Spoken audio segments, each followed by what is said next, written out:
Nah, ini kapan saja nih periode perhitungan tagihan listrik dan dimulai dari tanggal berapa sampai tanggal berapa untuk perhitungannya dalam 1 bulan? Ini untuk siapa, Bang Sito atau Ibu? Lanjut aja Mas Daniel. Oh, lanjut. Kalau dari kita untuk periode perhitungannya, namanya kan ada baca meter. Itu pada tanggal 21 sampai tanggal 30 atau 31. Gitu untuk perhitungan pencatatan meter. Itu, Ibu. Saya boleh nanya, Mbak Juli? Iya, silakan. Oke. Balik ke Pak Sito lagi deh. Nah, tadi kan info dari Mas Daniel tuh dari tanggal 21 sampai tanggal 30 untuk periode perhitungan tagihan listrik. Nah, kenapa harus di rentang tanggal 21 sampai tanggal 30 atau tanggal 31 setiap bulan sih?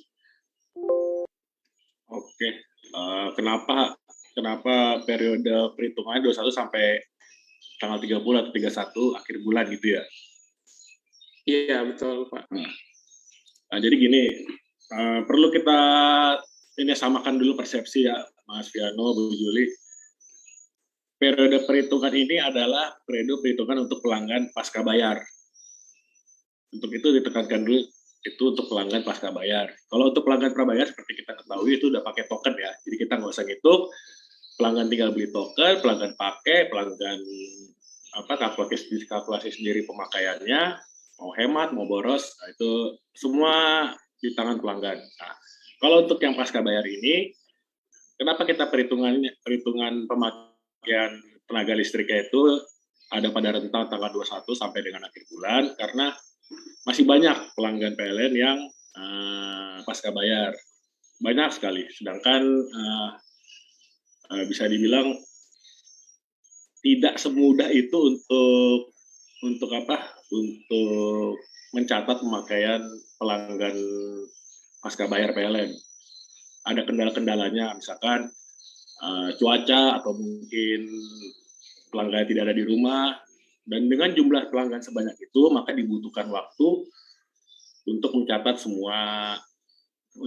pemakaian semua pelanggan. Jadi kita butuh rentang waktu tanggal 21 sampai tanggal 30 atau tanggal 31. Jadi mungkin penjelasannya seperti itu sih, Mas. Jadi kita butuh waktu untuk mencatat pemakaian pelanggan pasca bayar yang masih banyak jumlahnya. Mungkin seperti itu, Mas. Oke. Ya. Mbak Juli deh, lanjut. Itu ada rentang waktu untuk pembacaan meter ya, Pak Sito? Ya, betul. Nah, kalau misalkan kita tumpuk di akhir bulan, udah semua pelanggan pasca bayar kita baca tanggal 31 aja. Nggak cukup pegawainya, banyak sekali pelanggannya. Jadi petugas kita yang mencatat tidak sebanyak itu, sehingga semua pelanggan pasca bayar bisa dibaca di tanggal 30 atau 31. Begitu kira-kira. Terus Pak Sito, ini apa saja yang dilakukan petugas yang bisa jadi penentu tagihan listrik saat baca meter? Untuk menentukan berapa banyak pemakaian pelanggan, petugas akan membaca nilai atau angka KWH meter yang tertera di stand meter. Angka itu yang kemudian akan diinput ke sistem, dan itu nanti akan menjadi pemakaian, tentunya dikurangi dengan pemakaian sebelumnya, dengan angka sebelumnya, itu akan menjadi pemakaian di bulan yang berjalan. Jadi mungkin Electrizen bisa lihat keluar bentar, lihat meternya, atau ada angka-angka yang ada layar hitam, dan background hitamnya itu, itulah angka yang akan dibaca oleh petugas PLN sebagai pemakaian pelanggan.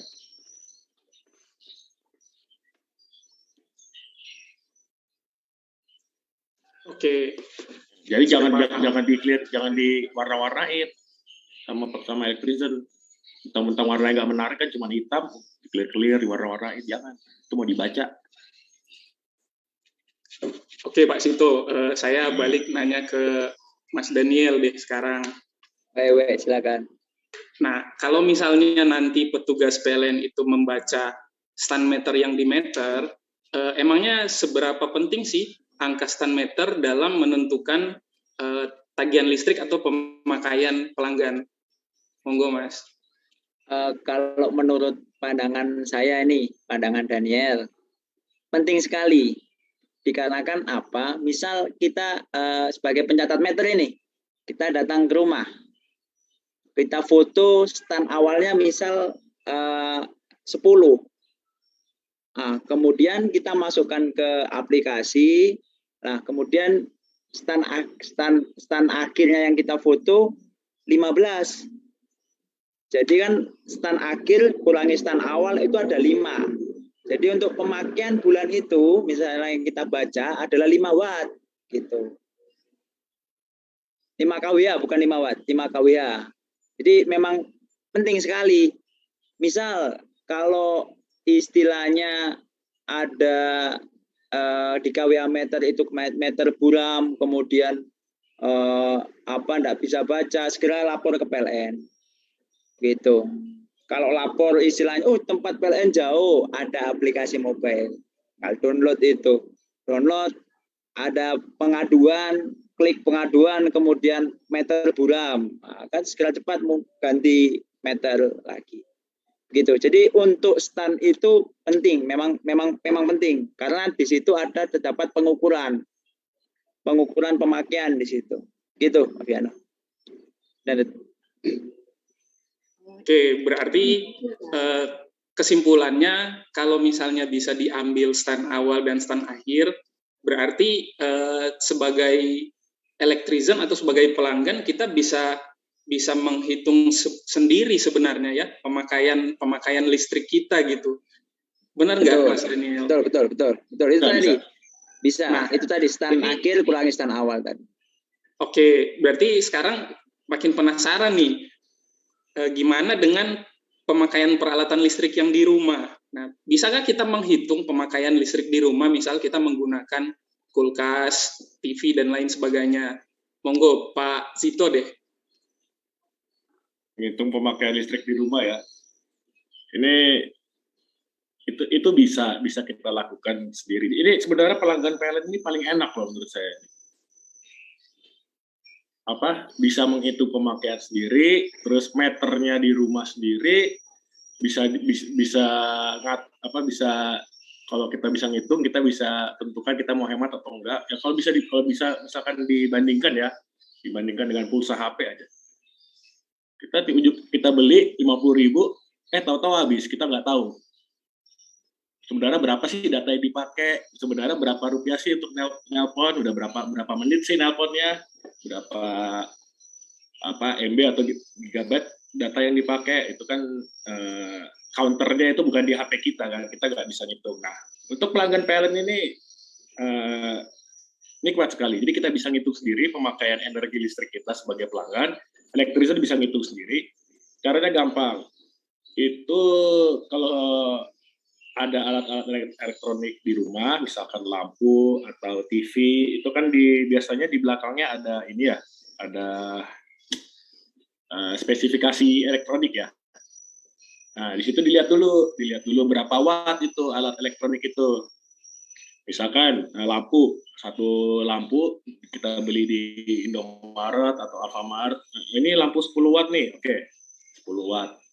Nah, kalau mau ngitung, itu lampu dinyalakan, dilihat dulu stand kWh meternya berapa. Terus nanti lampunya dipasang, kan 10 watt, dinyalakan 1 jam.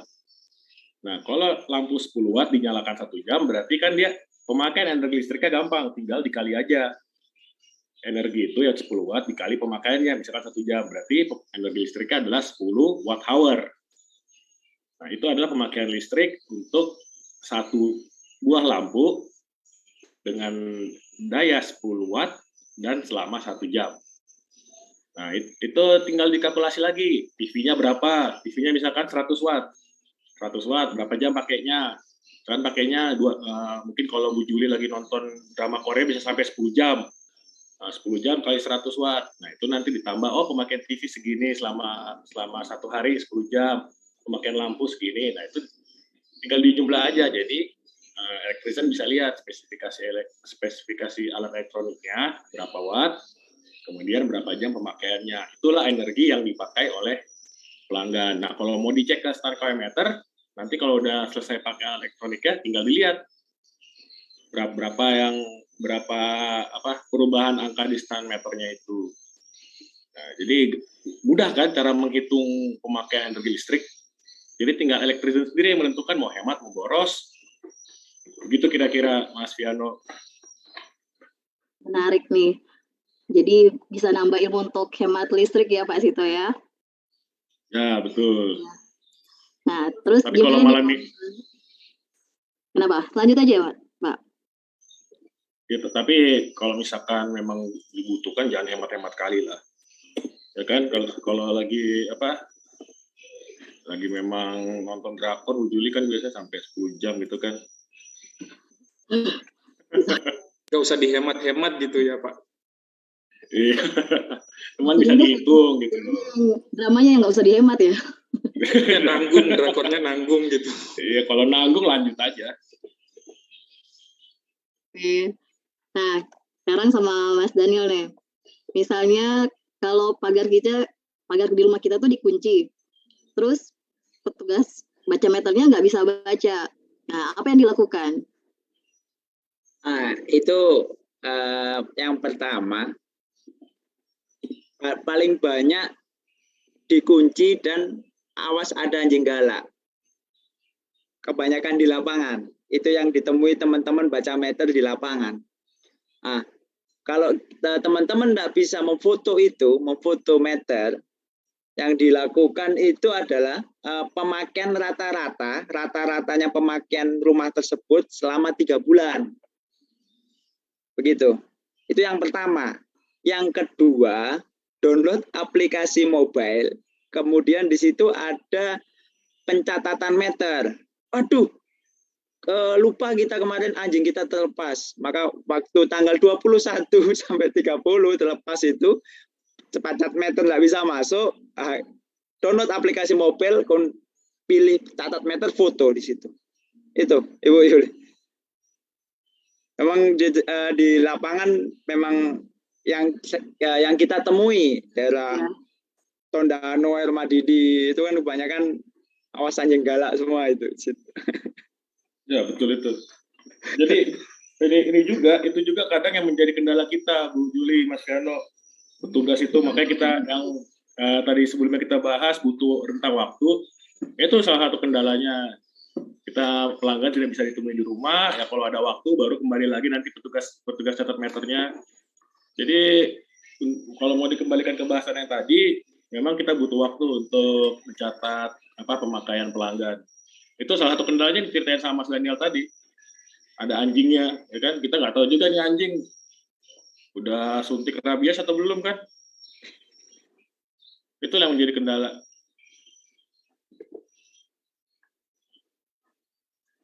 Oke, tadi yang Mas Daniel bilang tuh ada perhitungan stand meter dengan rata-rata pemakaian kWh. Jadi angkanya tidak sesuai dong ya, Mas? Ya, betul, Ibu. Apa ada solusi tentang itu, Mas? Solusinya tadi nomor 2, download aplikasi mobile, itu dengan aplikasi Swacam kalau namanya sini. Aplikasi mobile download dulu, biar nanti elektrisian tahu. Mari, monggo, dibuka. Apinya kan pasti rata-rata Android semua. Android, iPhone semua. Download itu, kemudian klik catat meter. Tinggal mau foto, plug, sudah, selesai. Itu yang solusinya itu. Download aplikasi mobile dulu. Langsung ambil, kalau yang nonton elektrisian ini ambil HP, buka, download, sudah. Gitu. Sama jangan lupa isi edible pelanggan. Tambahkan ID pelanggan dulu, download, isikan edible pelanggan, sudah. Pakai aplikasi Swacam, catat meter. Gitu. Kalau kebanyakan dengan rumah yang ditinggal, keluar kota atau tadi awas anjing galak dan segala macam, itu solusinya dari PLN. Berarti pelanggan bisa baca meter secara mandiri dong ya, Mas Daniel? Sudah enak sekali jadi pelanggan. Pelanggan adalah raja, apa-apa ada. Oh, kita mau keluar, nggak bisa baca meter. Nanti ulang, download aplikasi mobile, fotoplek, sudah enak sekali. Gitu. Ya. Berarti nggak perlu khawatir angka standnya beda ya, Mas Daniel? Ya, betul. Nah, saya mau tanya lagi nih ke Pak Zito deh, hitung-hitungan. Lanjutin yang tadi, Pak. Nah, kalau misalnya Pak Zito tadi bilangnya pelanggan itu kan berarti bisa menghitung pemakaiannya dari segi KWH, Pak Zito. Nah, kalau misalnya KWH itu pelanggannya mau tahu berapa sih rupiahnya KWH itu yang saya pakai gitu misalnya. Ada nggak hitung-hitungannya, Mas Zito? Monggo. Dari rupiah yang kita bayar, berapa KWH sebenarnya itu ya? Misal tadi kan udah ngitung nih KWH-nya yang kita pakai. Nah, itu jadinya berapa rupiah yang harus kita bayar gitu. Oh, oke. Oke, terima kasih Mas Gano. Jadi ya seperti yang tadi dibilang sama Mas Daniel ya, ini pelanggan PLN ini enak banget nih. Udahnya alat hitung pemakaiannya di tempat sendiri, bisa dikasih lagi sama PLN, dikasih akses atau dikasih fasilitas untuk melaporkan pemakaiannya sendiri. Terus sekarang rupiahnya bisa dihitung nggak gitu?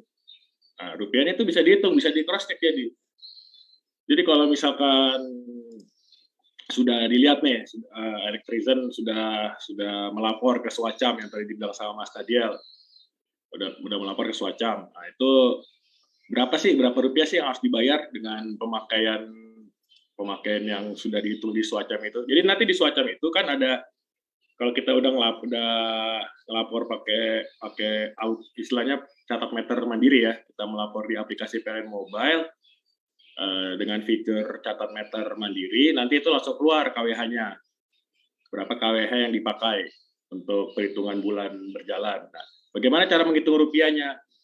Nah, KWH yang nanti Electrizen lihat di aplikasi PLN Mobile, KWH pemakaian, itu tinggal dikali saja dengan harga listriknya, harga dalam satuan rupiah per KWH. Jadi misalkan untuk pelanggan di rumah saya misalkan daya 2200 VA, itu kan harga per KWH-nya itu 1444,7. Nah, misalkan pada saat tadi sudah catat meter mandiri di PLN Mobile, itu terhitung pemakaian listriknya 50 KWH. Nah, 50 KWH ini tinggal dikali 1444,7. Nah, 50 kali 1444,7 itu berapa tuh?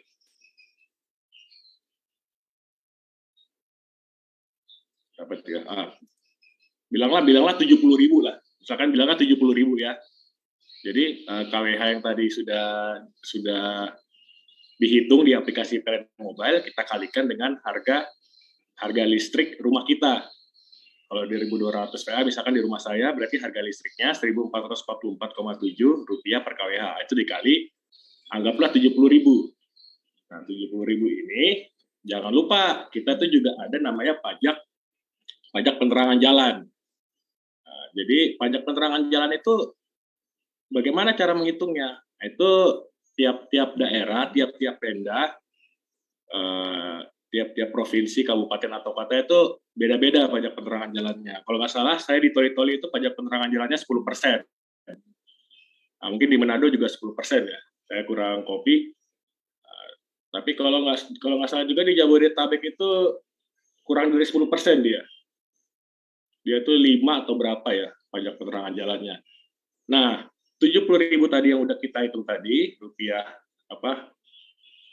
nilai rupiah yang harus kita bayarkan itu dikali 10%. Misalkan kalau di Toli-Toli pajak penerangan jalannya 10%. Nah, itu 70.000 dikali 10% kan 7.000. Nah, itu dijumlahkan 70.000 tambah 7.000, 77.000. Itulah harga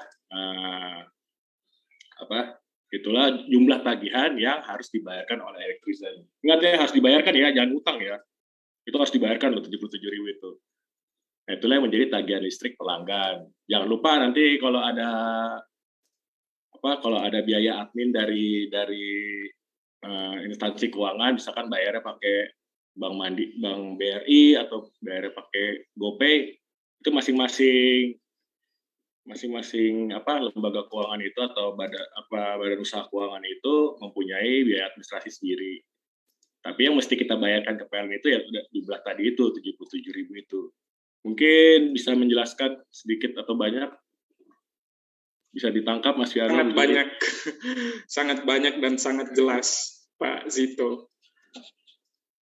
Mungkin boleh masuk di segmen 3 Mbak Juli. Iya, makin menarik nih bahasan kita malam ini ya. Udah belajar banyak kita ini dari para narasumber. Nah, kali ini saya penasaran dengan aturan pembayaran listrik itu sendiri. Tanggal berapa sampai tanggal berapa kita bisa membayar listrik? Mungkin boleh Mas Daniel kayak sekarang ya, gantian. Oke. Pokoknya jangan lewat tanggal 20 bulan berjalan. Ini tanggal berapa ini? Tanggal 22. Jadi yang pemakaian bulan Mei jangan lewat tanggal 20 Juni. PLN sudah kasih kompensasi tanggal 1, 2, 3, 4, 5 sampai tanggal 20. Jadi jangan sampai lewat tanggal 20. Kalau tanggal 21 sudah petugas PLN datang. Ibu kena pasal 1. Apa Mas pasal 1? Menunggak 1 bulan Ibu. itu Ibu Juli. Oke. Terus di mana nih kita bisa bayar tagihan listrik kita? Di banyak Ibu. Kalau istilahnya mau bayar di loket-loket PPOB, Indomaret, kemudian Alfamidi, dan bisa lagi, enaknya lagi, kalau sudah download di PLN Mobile, boleh langsung di genggaman. Jadi begitu, Ibu. Tidak sulit. Berarti bisa bayar lewat PLN Mobile juga dong, Mas Daniel? Bisa, sangat bisa. Nah, kalau misalnya ada Elektrisen yang bertanya-tanya nih, apa sih keunggulannya bayar lewat PLN Mobile? Nah, kira-kira ada nggak keunggulannya? Pak Zito, boleh jawab, Pak? Silakan. Baik, untuk ini saya mau sharing dulu ya, Jadi pernah nih saya ditelepon sama saudara nih. Biasa kan kalau kita di PLN, paling kalau ada masalah PLN, diteleponnya sama kita kan. Pokoknya gitu lah. Padahal saudara saya ini di Jakarta atau saudara saya ini Medan, kita sebagai pegawai PLN pasti gitu. Dimanapun ada pertanyaan mengenai PLN, yang ditanya ada saudaranya dulu. Nah, jadi saya pernah punya pengalaman nih. Boleh cerita dulu ya, Mas Fiano ya? Silakan. Boleh Bang, silakan. Jadi ini sistemnya auto debit. Ada di sebuah bank BUMN, dia pembayarannya sistemnya auto debit. Nah, pada saat mau pembayaran, rekening saldonya nggak cukup buat auto debit. Nah, pada saat nggak cukup auto debit, akhirnya tidak terbayar, dan dia tidak tahu itu kalau itu tidak terbayar. Di bulan depan langsunglah ada tagihan 2 bulan, langsung ada tagihan ditambah denda. Kenapa sih dia bisa slip di situ? Kira-kira kenapa itu? Dia udah ada auto debit, tapi dia memang lupa saldonya, jadinya dia nggak terbayar denda. Karena nggak ada yang ngingetin gitu. Dia nggak tahu kalau itu belum terbayar, ya toh? Dia nggak tahu itu belum terbayar. Nah, ini adalah salah satu keuntungannya kenapa kita pakai PLN Mobile. Sekali kita input ID pelanggan kita yang merupakan pelanggan pasca bayar, itu PLN itu nggak bosan-bosannya akan ngingetin. notifikasi, belum bayar. Nah, jadi mau kita auto debit, ada atau ada enggak saldo duit kita di bank, kita bisa tahu juga, ini belum bayar, ternyata di bank duitnya nggak cukup gitu kan. Nah, jadi kalau auto debit doang itu belum menjamin kita pasti bayar listrik tepat waktu sebagai pelanggan elektrisan. Siapa tahu saldomu itu udah kepake sama istrimu belanja yang lain gitu kan. Nah, jadi dengan PLN Mobile ini, PLN pasti ngingetin, bos belum bayar loh. Baru cek di rekening bank, ternyata duitnya nggak cukup. Nah itu adalah salah satu keunggulan kenapa kita bayar di PLN Mobile. Kenapa kita menggunakan aplikasi PLN Mobile. Itu PLN tidak akan bosan-bosannya ngingetin sampai tagihan listrik Elektrizen terbayar.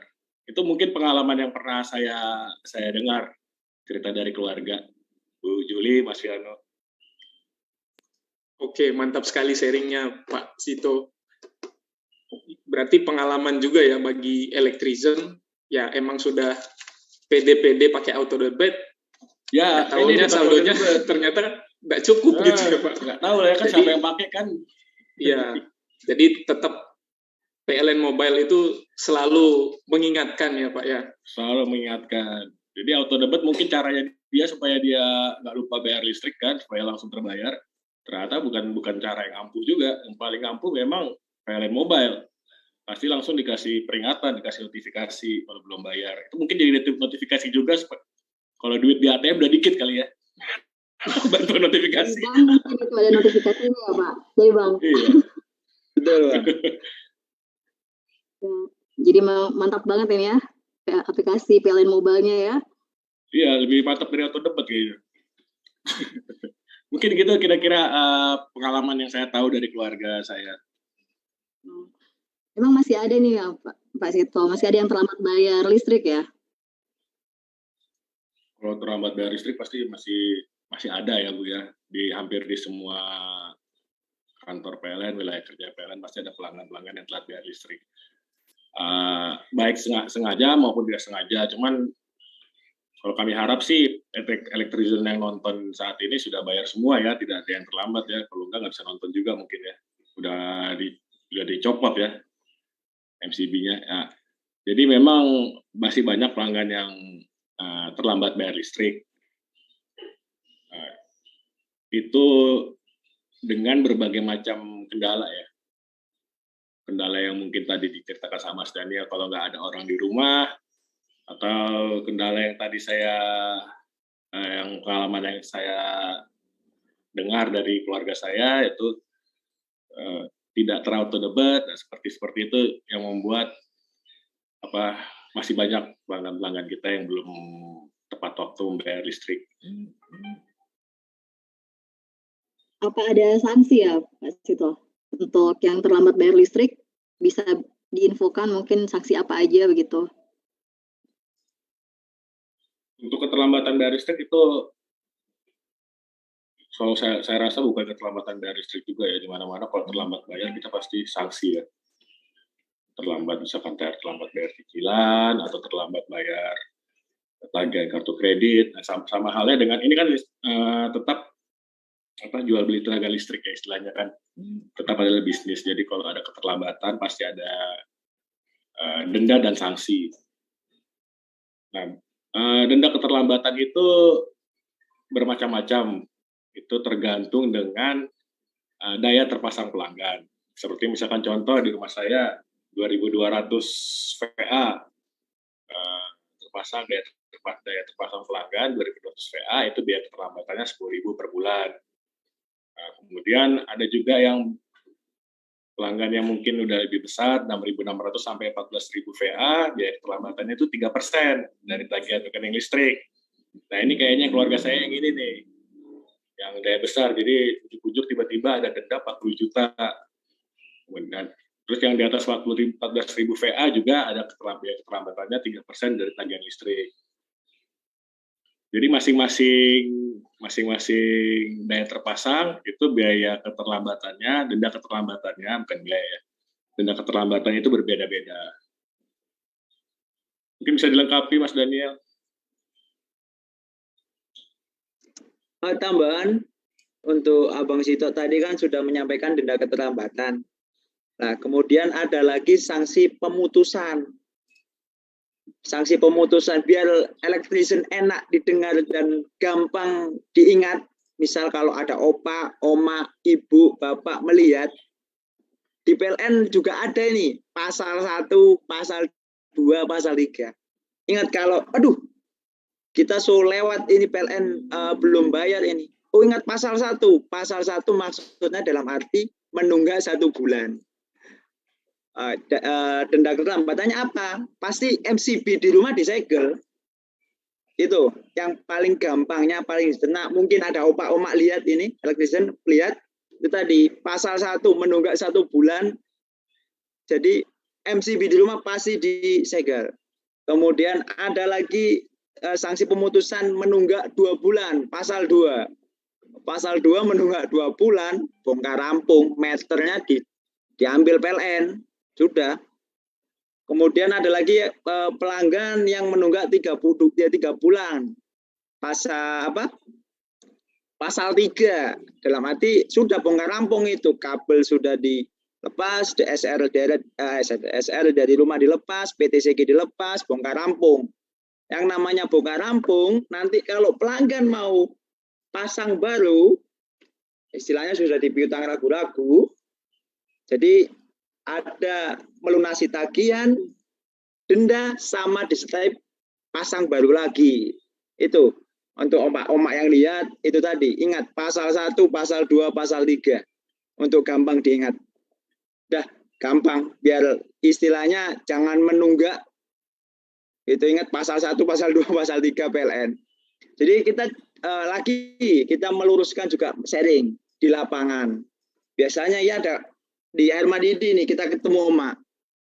Mas, kenapa meter kita diambil? Oma kena pasal 2 menunggak sudah 2 bulan. Duh, kenapa?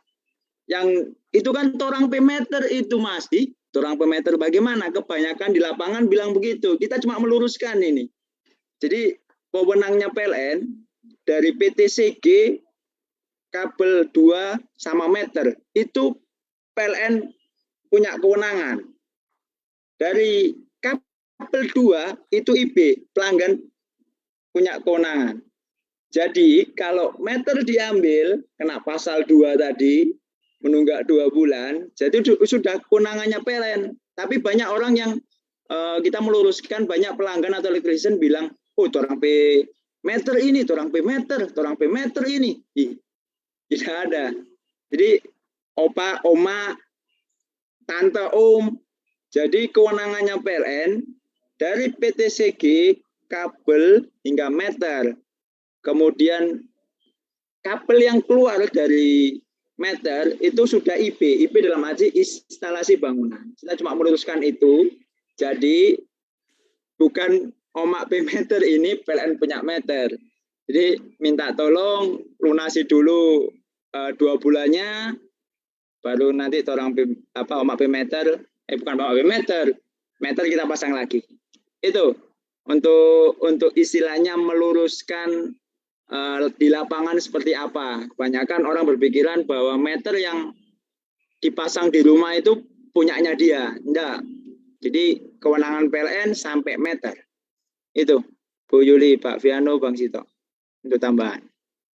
Oke, terima kasih Mas Daniel. Tambahannya lengkap. Pantesan di meter itu ada tulisannya ya, milik PLN gitu ya, Mas Daniel. Itu betul. Kebanyakan kita juga menerangkan ini supaya opak-omak mengerti. Soalnya kita biasa menerangkan bahasa namanya orang pembangkitan, abang kan tahu sendiri. Teknis terus. Kita harus pelan-pelan. Kita bikin logika. Sama kayak kemarin lagi ada orang Armadidi datang. Pak, gimana ini orang P meter dicabut? Kita pakai logika di situ. Logikanya dalam arti, Pak, misal Bapak sudah punya kos-kosan tinggal di rumah saya. Bapak sudah tidur, sudah makan di situ. Kemudian sudah makan, sudah tidur, sudah mandi di situ. Kemudian kita mau betagi. Pak bayar uang kos, Bapak enggak mau, ya silakan keluar dari tempat kos. Kasarannya seperti itu. Oh iya, baru dimengerti. Itu yang istilahnya kita harus mengartikan baik-baik ke pelanggan. Istilahnya itu tadi. Paling diingat itu sudah pasal 1, pasal 2, pasal 3. Sanksinya pasal 1 segel, pasal 2 menunggak 2 bulan, cabut meter, pasal 3 sudah bongkar rampung. Gitu, Pak Wiano. Istilahnya bagaimana kita menerangkan ke pelanggan dengan baik supaya pelanggan ini tidak menunggak, harus bayar. Begitu. Oke, Mas Daniel. Berarti kalau misalnya dia 2 bulan sudah dicabut dari PLN, berarti itu sanksinya berat juga ya, Mas? Sekarang untungnya apa sih bagi pelanggan itu untuk bayar listrik tepat waktu dan tidak terlambat? Mas Daniel lagi deh, lanjutin. Jadi gini, untungnya pelanggan istilahnya tepat waktu, itu enaknya tadi, tidak dikejar-kejar, kemudian kita boleh mengeposkan mana-mana. Kalau kita sudah bayar, istilah begini, kebanyakan, ini sharing aja, kebanyakan orang telat bayar listrik, itu yang pertama melihat, kita ya sebagai bapak-bapak, oh tetangga punya sepatu lining baru ini, punya raket baru ini, oh kalau ibu-ibu, oh ada cabuk modern, bagaimana? Itu yang biasanya uang yang kita sisihkan untuk bayar tagihan listrik itu kita pakai terlebih dahulu. Jadi untuk bayar listrik prioritas 10 lah, prioritas 11 itu yang istilahnya membebani elektrisian atau pelanggan. Jadi kami menghimbau untuk para elektrisian supaya janganlah lambat bayar. Gitu. Jangan diprioritaskan di akhir ya. Betul. Nah, listrik ini kan sebenarnya kebutuhan utama kan. Utama. Berarti keliru dong kalau kita meletakkan pembayarannya di akhir. Betul. Paling banyak itu kalau enggak mau susah, download aplikasi PLN Mobile, kemudian migrasikan ke meter pasca bayar atau pulsa. Di situ keunggulannya enaknya kenapa? Kita bisa mengukur misalnya, kita sudah terlalu banyak nonton drama Korea ini, sudah Jo. Yang biasanya 10 jam kita kasih 5 jam, kemudian bisa, kita terlalu banyak pakai lampu, kita masihkan yang biasanya siang menyala, kita kasih mati. Begitu, Pak Fian, Bu Yuli, Pak Abang. Oke, Bu Juli mungkin boleh. Sudah cukup boleh nimbrung tadi yang disampaikan Mas Daniel. Boleh Pak Zito, silahkan. Ya, apa sih manfaatnya itu udah dijelaskan panjang lebar sama Mas Daniel. Jadi elektrisnya sekarang ini aja lah, coba diprioritaskan. Kalau dulu mungkin kita tahu 3 kebutuhan pokok manusia, sandang, pangan, papan, ya kan? Kira-kira itu level kebutuhan listrik itu di mana? Di pangan kah, di sandang, di papan kah?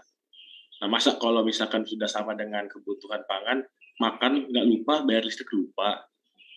Kalau misalkan kebutuhannya sama sudah dengan kebutuhan sandang, pakaian, masa pakai baju nggak lupa, bayar listrik lupa. Nah, itu jadi ya disesuaikan, elektrisian boleh menimbang-nimbang lah kebutuhan listrik itu seberapa penting sih bagi saya. Masa bisa jalan-jalan ke mall tapi listriknya ternyata nggak dibayar, berarti lebih butuh jalan-jalan ke mall? Nggak juga kan, pasti lebih butuh listrik. Nah, jadi itu kalau misalkan telat bayar, kerugiannya apa buat pelanggan? Diputus, pelanggan nggak dapat listrik. Apakah kerugian cuma buat di pelanggan? Nggak juga, kerugian juga buat di PLN. Siapa sih yang mau, misalkan Mas Fiano nih, udah ada pelanggan yang jualan, misalkan Mas Fiano jualan baju atau jualan apa, udah ada pelanggan yang tetap ngambil dari Mas Fiano grosiran, tiba-tiba tidak belanja lagi ke Mas Fiano. Nah, kita gitu sebagai PLN kan menjual. Kalau ada pelanggan yang putus, kita juga sedih. Bukan berarti itu senang bagi PLN. Terus manfaatnya apa bagi PLN? Kalau misalkan diputus, ya kita meminta pembayaran itu.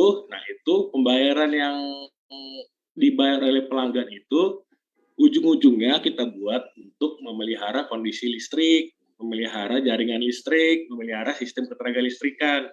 Percaya deh elektrisian yang nonton ya, misalkan di satu kota itu ya, nggak ada yang telat bayar listrik ya. Saya jamin kalau mati lampu, masih mati lampu di situ sudah nggak benar itu. Pasti suatu sistem kondisi kelistrikan di suatu tempat itu pasti berbanding lurus sama telat tidaknya bayar. Semakin telat bayar saya yakin. Contoh aja deh, misalkan Mas Dia, kita orang pembangkitan. Orang ada pelanggan, tagihannya 200.000. 200.000 itu buat untuk kita sebagai pembangkitan udah bisa ganti filter mesin loh, Mas. Mesin kita udah dipelihara dengan baik. Ujung-ujungnya kemana? Ujung-ujungnya pelanggan menikmati listrik yang lebih berkualitas. Jadi itu timbal balik jadi. Jadi apa sih kerugiannya kalau misalkan telat bayar sama pelanggan nggak dapat listrik. Kerugiannya buat PLN apa? Kita nggak dapat duit buat memelihara sistem ketenaga listrikan kita. Dua-duanya rugi, nggak ada yang untung. Maka itu jangan telat bayar. Semakin pelanggan bayar tepat waktu, kami PLN nih, berhubung kami berdua di dapur nih, kami jamin kami pasti lebih semangat kerjanya, lebih semangat memelihara sistem ketenaga listrikan. Nah, mungkin itu yang bisa saya lengkapi dari penyampaian Mas Daniel tadi.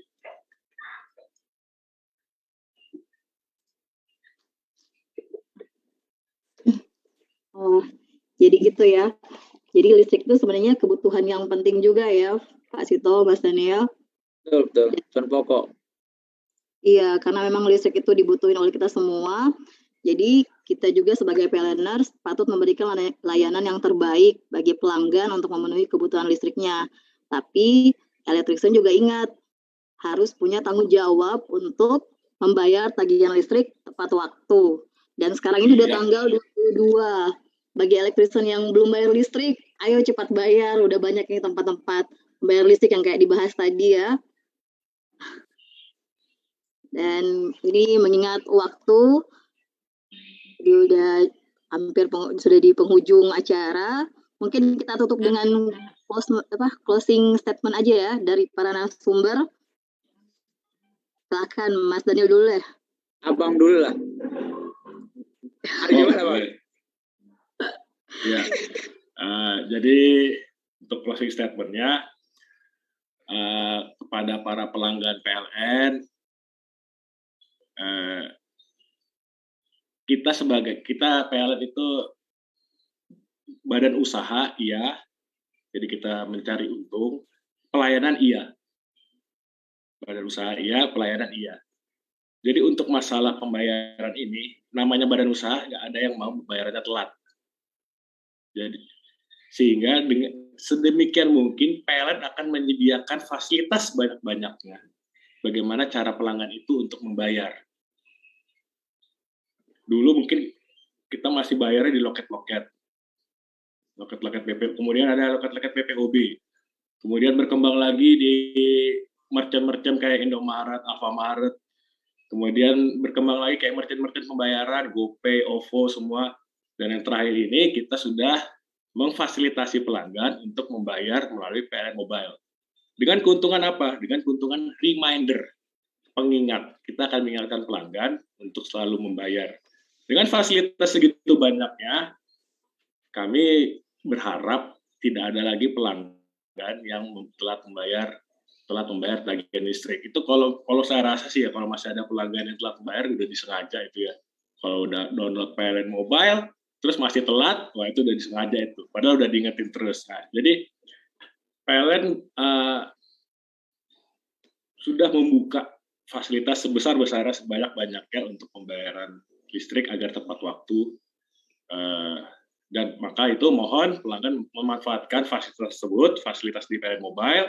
Itu ada fasilitas pembayaran di situ, ada fasilitas catat meter sendiri di situ. Nah, semoga tidak ada lagi pelanggan yang membayar terlambat. Dan pembayaran itu sendiri pun akan dirasakan kembali oleh pelanggan dalam bentuk kualitas pelayanan listrik yang lebih prima. Demikian dari saya, Bu Juli, Mas Diano. Oke, Mas Daniel, silahkan.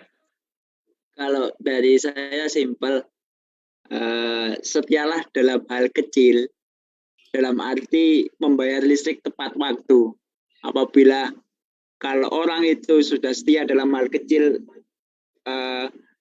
membayar listrik tepat waktu, maka nanti yang di atas kasih hal besar. Sudah, itu aja yang, dan kita cuma satu lagi, jangan lupa download aplikasi PLN Mobile. Itu, sekian. Abang, Pak Ibu Juli, Pak Viano. Nah, luar biasa sekali ya. Terima kasih untuk para narasumber ini, dan semoga ya apa yang kita sajikan hari ini itu bermanfaat bagi elektrician ya. Dan terima kasih juga untuk para elektrician yang sudah setia dalam Sales Talk Showman dari PLN UIS Tenggo. Dan kita bertemu lagi dalam episode berikutnya di hari dan jam yang sama, yaitu hari Rabu jam 5:30 sore sampai 6:30 malam, bersama host dan narasumber yang hebat tentunya, dan juga topik yang lebih seru pastinya. Oke, selamat malam elektrician semua. Terima kasih. Selamat malam, Terima elektrician. kasih, selamat malam. Yang belum bayar ya, bulan depan jangan telat.